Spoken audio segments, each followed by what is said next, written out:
It is not new for me. It is new for you. And if we were white, our heroes would be your heroes too. Nat Turner would be a hero for you instead of a threat. Malcolm X might still be alive. What the American public has always tried to do is to accommodate me into a system which is always meant to my death. They want me to become an accomplice to my own murder. That is what you really mean by integration. And integration is a euphemism for white supremacy. The truth is that we have been integrated here since we got here.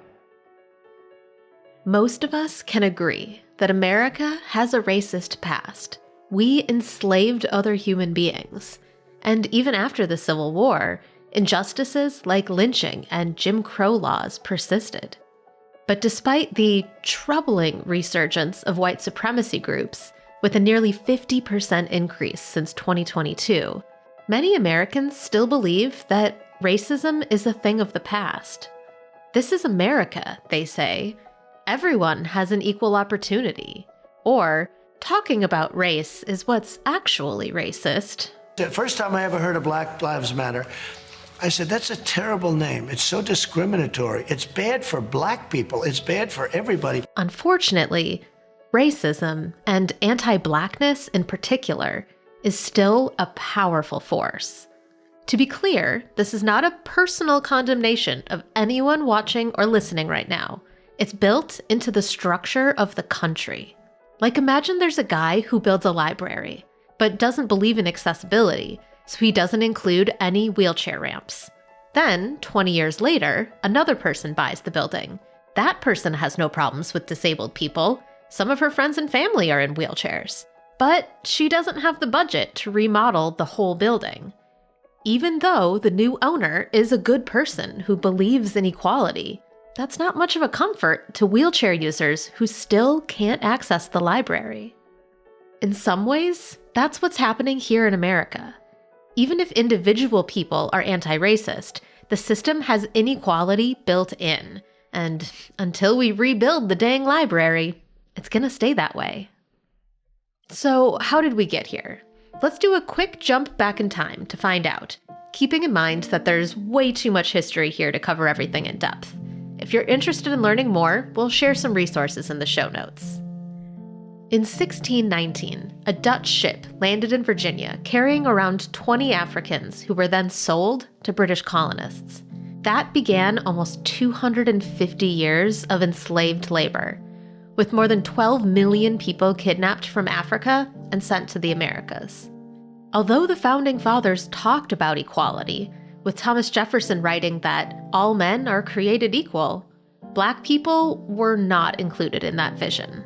Jefferson himself refused to free his own slaves and wrote that Black people are, quote, inferior to whites in endowments of both body and mind. It's a lot easier to justify owning another person when you believe they're inferior to you. After slavery ended in 1865, new laws called Black Codes were enacted. Laws like no person of color can pursue any other trade besides farming, manual labor, or domestic service.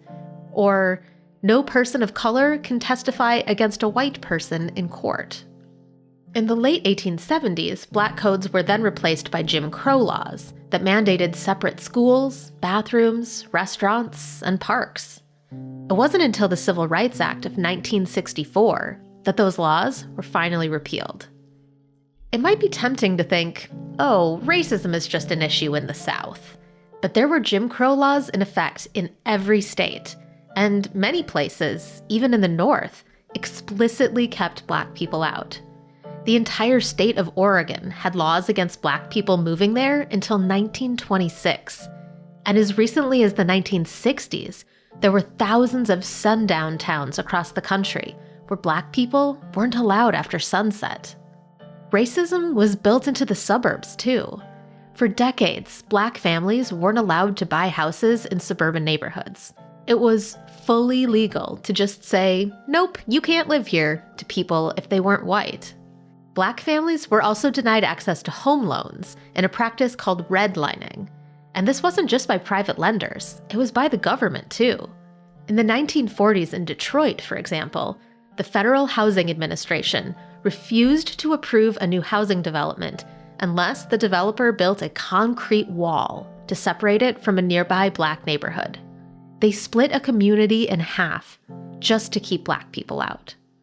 And in cities across America, not just in the South, communities drained their public pools and filled them in with dirt rather than be forced to allow Black kids to swim alongside white kids. Okay, you might be saying, but we're still talking about the past. We can all agree things are better now. But honestly, we can't even agree about the past.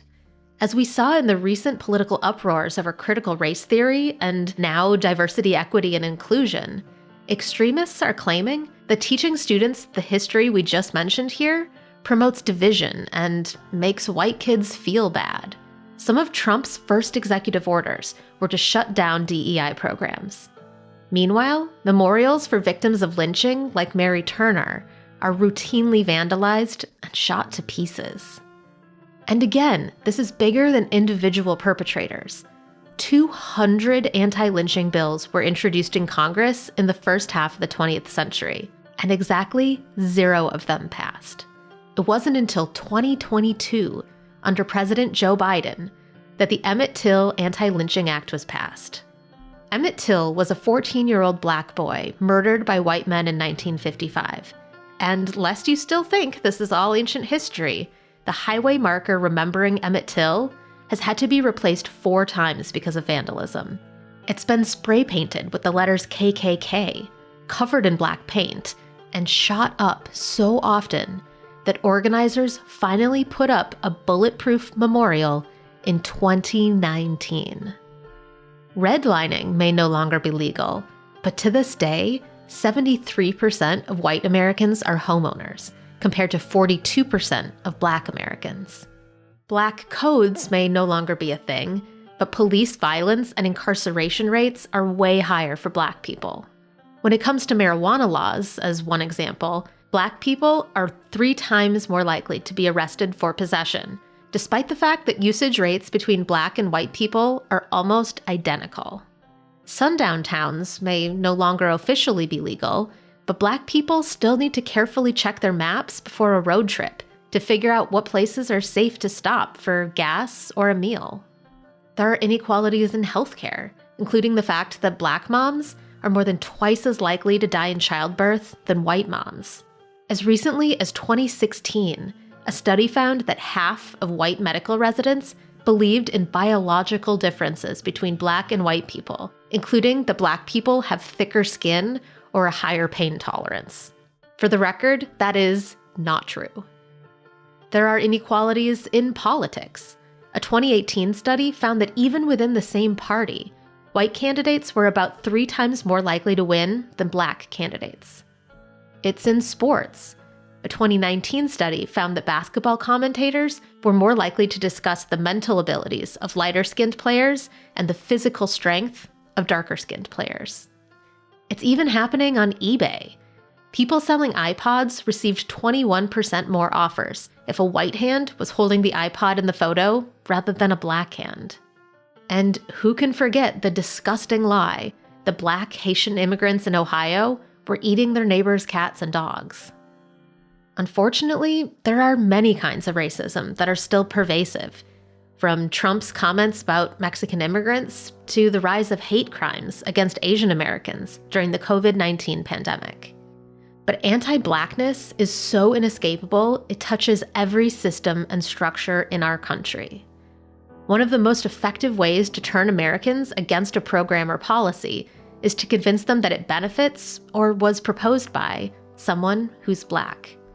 To this day, the Affordable Care Act is much more popular with voters than Obamacare, despite them being the exact same thing. And other minority groups, like Asian Americans, get compared to Black people as a way to judge their character or work ethic, drawing on stereotypes that are harmful to both groups. So, we just said a lot here. It's hard to know what we can do to help. If systemic racism is structural, what can we as individuals do to stop it? For one thing, white Americans can start by listening. When Black people talk about their experiences, don't immediately say, "Oh, but that's not me. I'm not racist." Just listen. And if you hear racist comments from your friends or family, say something so they know that's not okay. And vote. Voting is the most direct way we can make real structural change. We were all born into a system that was built on inequality. There's nothing we could have done to avoid it. But if we want to fix it, we need to start by acknowledging that it's real. Something that the Trump administration is trying its hardest to pretend isn't true. And all of that is why people are still talking about racism.